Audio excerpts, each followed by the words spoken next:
최근 평택항에 출현한 붉은 불개미 때문에 긴장이 높았는데요. 이 야생 진드기도 살인 진드기라 불릴 정도로 치사율이 높습니다. 유병욱 가정의학과 전문의 전화로 연결해서 자세한 내용 알아보겠습니다. 안녕하십니까? 네, 안녕하세요. 네, 올해 전북에서만 5명 사망이라니 정말 놀랍습니다. 먼저 어제 돌아가신 분 사례를 좀 보도록 하겠습니다. 자, 그래픽을 저희가 준비했는데요. 보여주시죠. 완주에 사는 60대 여성인데요. 집 잔디밭에서 진드기에 물려서 지난주 월요일에 18일에 증상이 나타나 병원에 갔는데 일주일 만에 돌아가셨습니다. 교수님, 이렇게 금세 사망에 이를 수 있는 건가요?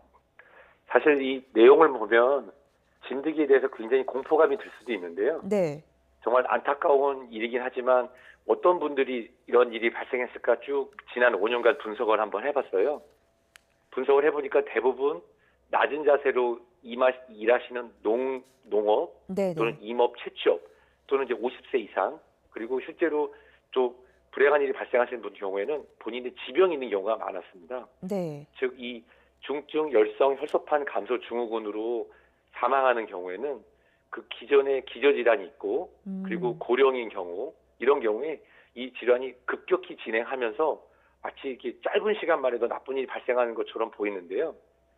실질적으로 증상이 좀 잘 나타나지 않아서 무증상으로 지나가시는 분들도 있습니다. 네. 그래서 우선적으로는 이 경각심을 가져야 되는 부분이 있지만 네. 온 국민이 다 진드기 때문에 너무 무섭다, 큰일 났다 이렇게 생각하실 필요는 없습니다. 네. 그런데 저희도 이제 최근 몇 해 동안 계속 이런 비슷한 뉴스를 전해드리고 있거든요. 그래서 좀 걱정이 되는 것도 사실인데 숨진 사람들 대부분이 말씀하신 대로 뭐 밭에서 일을 하시다가 아니면 놀러 갔다가 풀숲이나 산에서 물렸다고들 하던데 주로 이런 곳에 야생 진드기가 서식하고 있는 건가요?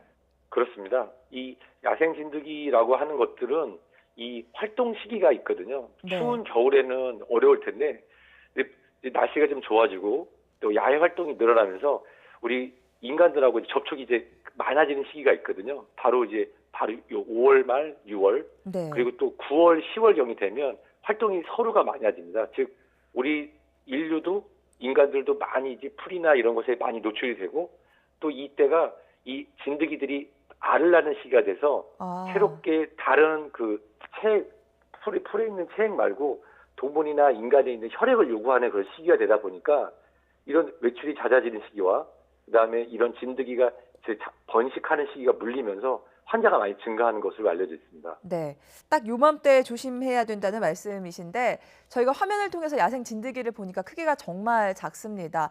저희가 산이나 풀숲에서 진드기를 봤을 때 이거 야생 진드기네, 조심해야겠네 이렇게 구분할 수 있는 정도인가요? 사실 잘 보면 보이긴 하는데요. 우리가 그거를 전부 다 눈으로 확인하기는 어렵습니다. 네. 따라서 밝은 계열의 발목까지 덮는 긴 바지 등을 입고 작업을 하시거나 네. 또는 우리가 등산이나 또 풀 등에 노출되는 야외 활동할 때도 또 덥다 보니까 반바지나 또 짧은 옷들을 입는 경우가 많잖아요.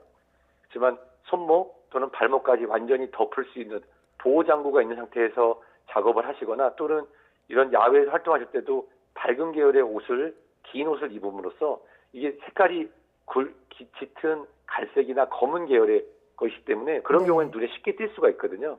그래서 외출 전후로 확인하시기 위해서는 그런 계열의 밝은 계열의 옷을 입는 것이 도움이 될 것 같습니다. 네, 일단 뭐 야외 활동할 때나 밭일 하실 때 좀 몸을 다 가리는 옷이나 밝은 옷이 좋다고 말씀을 하셨는데 좀 무서운 점이 치사율이 상당히 높습니다. 저희가 지난해 통계를 준비했거든요. 같이 그래픽으로 좀 확인하도록 하겠습니다.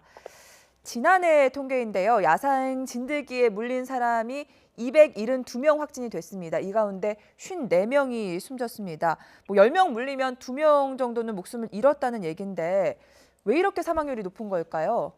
이 사망률이 높은 거에 대해서 네. 우리 이웃 나라 사실 이 중증 열성 혈소판 감소증으로 인한 사망자를 비교해 보니까요. 중국 같은 경우도 치사율이 한 6%, 네. 일본도 한 10% 정도 나오더라고요.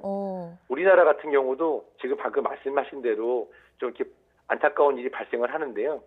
그 중에 이제 2013년 이후에 그 134명이 돌아가셔서 치명률이 굉장히 높은 걸로 나와 있거든요. 네. 근데 이제 그것은 환자로 확진된 경우에 그 환자 중에 몇 분이 돌아가셨는지에 대한 그런 의학적 통계입니다. 사실 그 치사율이 높게 보이는 부분은 이 질환이 특별한 치료가 없고 네, 예방 네. 대책도 물리지 않는 것 외에는 특별히 없는 것과, 그리고 대부분 환자분들을 분석해 보면 아까도 말씀드린 것처럼 고령에 그리고 지병을 가진 경우가 굉장히 많았어요. 네.